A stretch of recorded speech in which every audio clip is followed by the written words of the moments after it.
Assalamualaikum warahmatullahi wabarakatuh. Halo teman-teman semua, selamat datang kembali ya di channel Biko Story. Bagi kalian yang baru saja berkunjung ke channel ini, perlu kalian ketahui bahwa channel ini akan mengulas berbagai hal, kisah, kasus, misteri hingga sejarah dalam kemasan cerita bergambar. Jika sebelumnya Admin sudah menceritakan tentang kebakaran hebat di Malklender Jakarta yang pada saat itu terjadi di tahun 1998, maka pada video kali ini kita akan mundur tepat setahun sebelumnya, yaitu di tahun 1997, di mana ada pula peristiwa kelam yang pada saat itu terjadi di kota Banjarmasin. Peristiwa ini dikenal dengan sebutan tragedi Jumat Kelabu. Jumat pagi, di tanggal 23 Mei 1997, suasana kota Banjarmasin normal seperti biasanya. Warga beraktivitas dan bekerja seolah-olah tak akan terjadi apa-apa. Hari itu sebenarnya memang ada hajatan besar. Hajatan tersebut adalah kampanye yang dilaksanakan oleh 3 partai untuk menyambut pemilu di tahun itu. Dan di hari Jumat itu, Partai Golkar mendapat jatah untuk berkampanye. Rencananya kampanye akan dilaksanakan di lapangan Kamboja. Akan ada sebuah panggung hiburan rakyat, dan juga bahkan ada artis-artis dari ibu kota.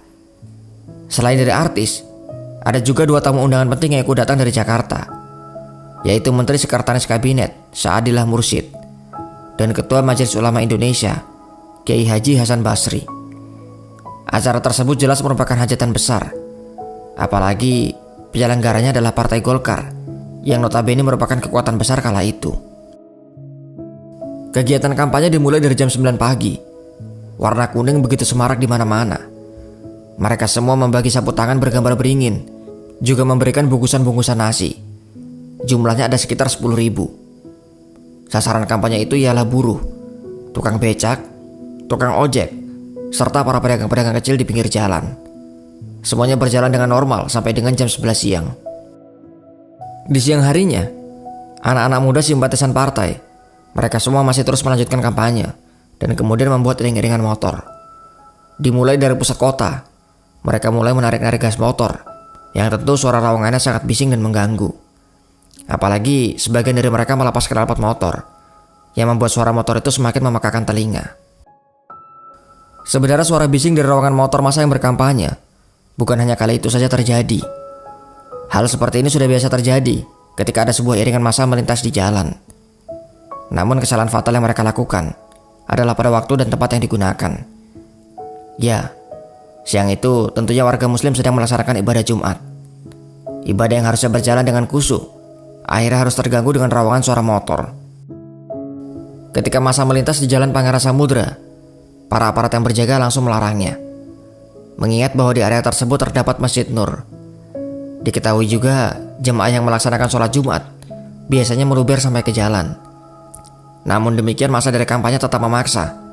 Mereka berdalih bahwa sholat Jumat sudah hampir selesai. Dan akhirnya aparat yang berjaga tak bisa lagi membendung mereka. Mereka pun tetap melintas di jalan tersebut. Masjid Nur sendiri sebenarnya merupakan basis dari Partai Persatuan Pembangunan. Dan celakanya mereka tetap menarik-narik gas motor di saat ibadah Jumat masih belum selesai. Akibat aksi yang mereka lakukan, para jamaah sudah tak bisa lagi menahan emosi. Dan seusai sholat Jumat, mereka kemudian langsung beramai-ramai menuju kantor DPD Golkar. Kabar itu juga dengan cepat tersiar ke telinga penduduk, dan banyak dari warga lain yang juga ikut menuju kantor Golkar. Dan akhirnya mereka kemudian berhadapan dengan Satgas dari Golkar. Banyak dari petugas Satgas yang sebenarnya berusaha meredakan amarah warga. Namun bukannya reda, warga yang datang semakin banyak, semakin tak terbendung, dan suasana pun semakin mencekam. Perlu diketahui bahwa Satgas tersebut adalah para pemuda Pancasila dan Forum Komunikasi Putra-Putri Purnawirawan Indonesia, atau disingkat juga dengan nama FKPPI. Anggota yang tergabung di dalamnya rata-rata adalah anak-anak dari keluarga militer. Jumlah mereka tentu saja terbatas, dan akhirnya mereka semakin kewalahan menangani massa yang datang. Massa yang datang berlari ke arah lapangan Kamboja, tempat kampanye Golkar dilangsungkan. Di sepanjang jalan, semua bendera, spanduk, umbul-umbul, dan juga atribut lainnya langsung diturunkan dan dibakari. Di sana, mereka bergabung dengan massa penyerbu yang mula-mula muncul di pinggir lapangan. Panggung kampanye pun diserbu dan dirobohkan, Kaum penyerbu kemudian bertarung dengan 20.000 anggota Golkar yang saat itu sedang berkumpul di sana. Dan para petugas keamanan, mereka tidak lagi mampu mengendalikan pertarungan tersebut. Mendekati sore hari pun suasana semakin genting. Kini massa yang datang dari segala penjuru, hampir semuanya membawa senjata di tangan mereka. Dan lebih parahnya lagi, dalam perjalanan massa ke pusat kota, mereka menghancurkan apa saja yang mereka lewati. Toko-toko hingga kantor pemerintahan tak luput dari amukan massa. Kendaraan apa saja yang mereka lewati bisa dipastikan akan dibakar. Bahkan rumah warga juga banyak yang menjadi korban. Area pertokoan seperti Mitra Plaza sebenarnya sudah mengerahkan pengamanan. Namun petugas keamanan jumlahnya sangat tidak sebanding jika dibandingkan dengan massa yang datang.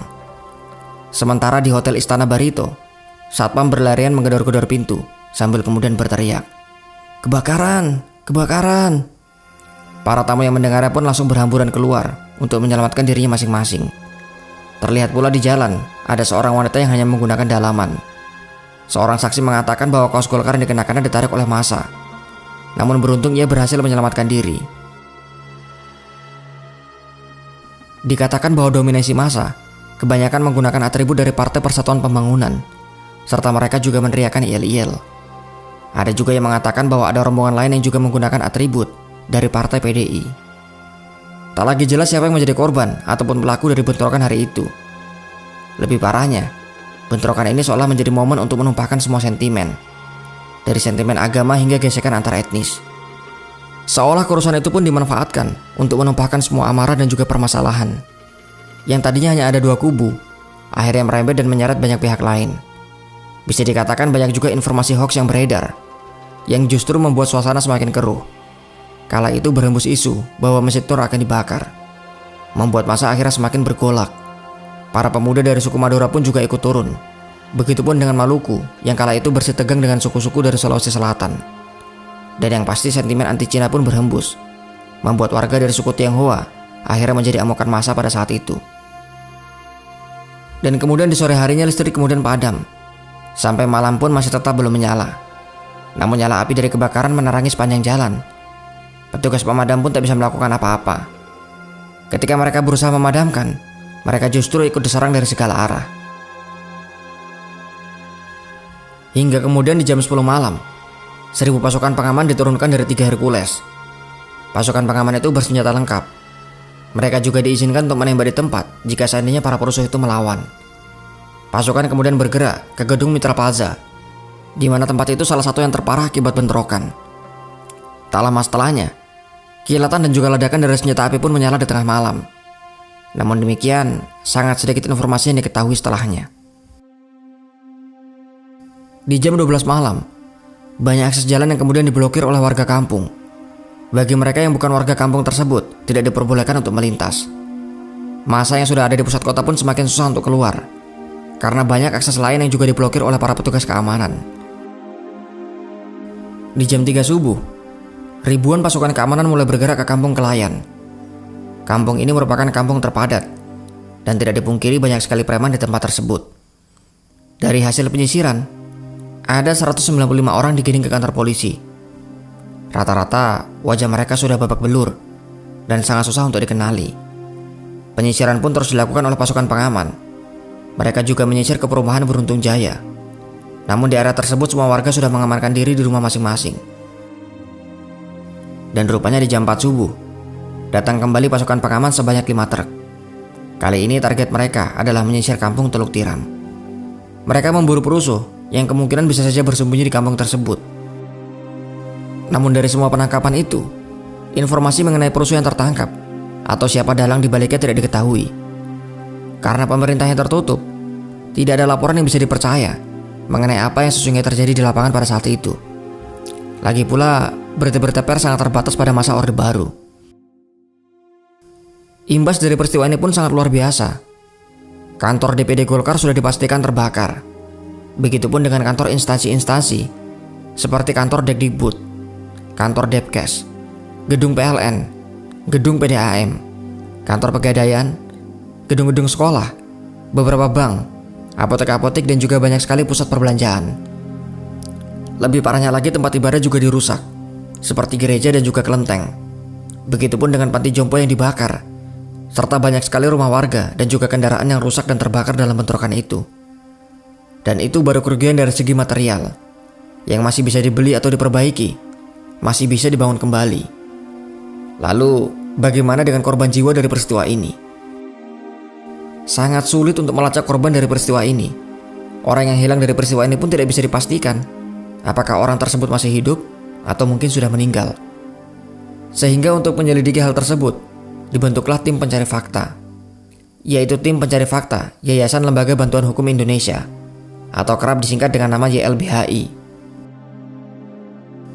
Dari penelusuran yang dilakukan, korban tewas dari tragedi ini diperkirakan sekitar 123 jiwa.